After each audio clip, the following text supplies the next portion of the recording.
جارێکا دی خرڤەبوون و داخوازکردنج بۆ ڕاوەستیانە کارێ پرۆژەیەکێ بازرگانی لەسەر زەڤیەکا بنگehê werziş û lawên Zaxo ku werzişvan vê parçe zeviyê bi milkê xwe û xelkê Zaxo dizanin.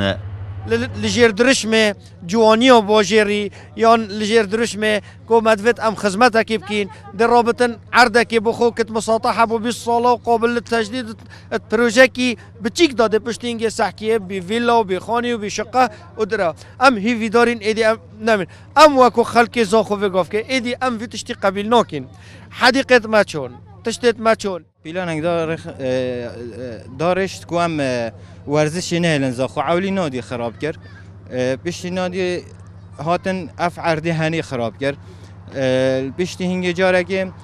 ev dikanê tenê li vê meleba henê ev dikanê tenê 4 milyon dolar yani awadiya wana da zarîba wana da careka dînûket ava kirîne ve yani werziş nehêlat li Zaxo cihêt peywendî da. Werzişvan û hewlatî dixwazin rêgirî li encamdana vî projeyê bêtekirin û dibêjin parçe zevî li Zaxo neman û hemî vî rengî hatine dagîrkirin. اواش سالا نوتوی که حتی نو که چه خلاتی کردستان چه نبینه بس بیجا من یک روز بتنی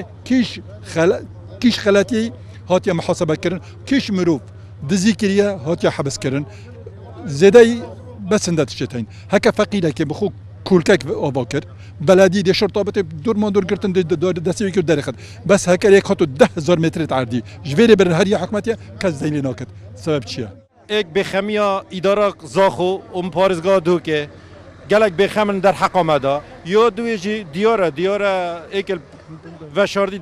دستل گل هی يعني نمعقولة أم حمينا رازينا ورزفان داري نرازينا خلق Zaxo نريا موظفة مركز شباب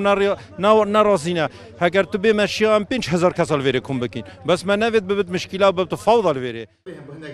خدانê kompanya proje bûketî de diyarkirin ku karên wan hemî yasayîne û dê projeyekê werzişiyê berfireh û modern duristkin ku mifaygehên te werziş û werzişvanan. Sebaret rawastandina projeyê dibêjtin,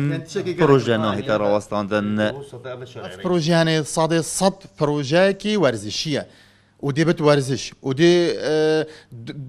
دو تشتاد استفاده جبینی و اف ورزش وانه تنه یعنی همه پروژه دی بانن چی کرنه هم عین ساحه بدلی جی بوان یا هاتی چی کرنه از هیوی دارم